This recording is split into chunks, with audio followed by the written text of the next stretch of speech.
All there in the report. Go ahead. hmm So, my private investigator worked alongside and in conjunction with the top forensics accountant in the country. Well, I'll be damned. Apparently, non fungible tokens are all the rage for wealthy individuals looking to hide assets. I'm sorry, Marie. I don't know how I missed this. You know, I said it before and I'll say it again. It would be fantastic to see Andi and Hayden working together in order to, make the most of their time at the law firm due to the fact that they are two of few black attorneys in the entire building.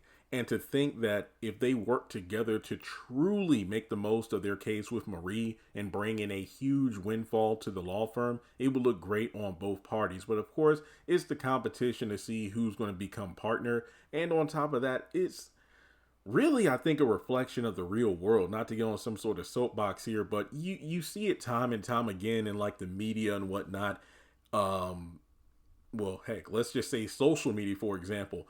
How often do you see post Shade Room, Baller Alert, Twitter, whoever posted where it's like you got four black actors or musicians and it's like one of them must go in their entire, discography or their entire catalog of film or music or whatever the case may be. Or sometimes when it's just two people where, let's say, who had the funnier movies, Martin or Chris Tucker or something like that. And then it's always the whole, man, they always have black people, having to compete against each other and this and that and the third.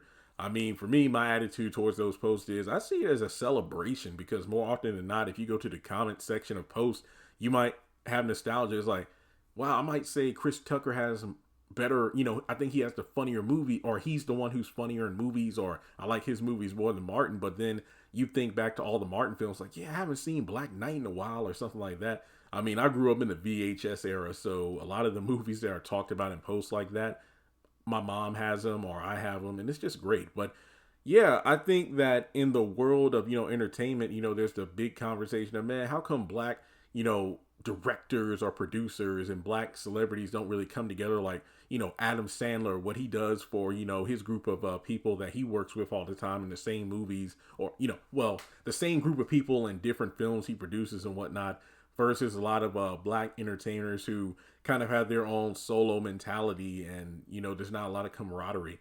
I think it's the same in the workplace world where, there's hardly any black people in certain positions of power. So it's usually a competition, sad to say, but hey, there's the dog eat dog world, the dog eat dog world mentality. But then there's also the fact that if you find the right people to work with, then you can make anything happen. But yeah, in the terms of this law firm, it's only one spot open for this partner thing. But I think that Andi and Hayden would have done better to work together. And yeah, Hayden is definitely the one who made this into more of a competition with his slimy ways. But there would not have been any drama if they weren't trying to one up each other.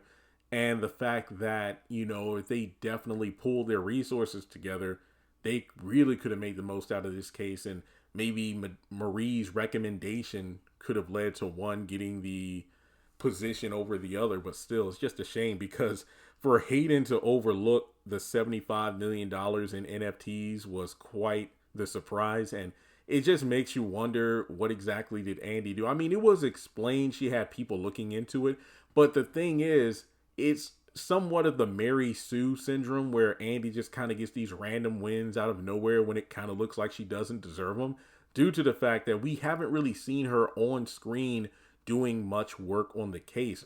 Hayden, on the other hand, he's usually one in the office doing the grind and whatnot, whereas Andi is either with her girls, trying to make amends with Jordan, dealing with Gary and whatnot. So Andi is the equivalent of that one student who never studies, but she somehow manages to pass, as opposed to someone like Hayden who gets great grades, but he has to put in the extra effort in order to make it happen. So yeah, I don't know. Not to mention, when you look at things from Marie's perspective, and I'm just looking from the perspective of Marie, Hayden has been the one putting in the most hours and whatnot.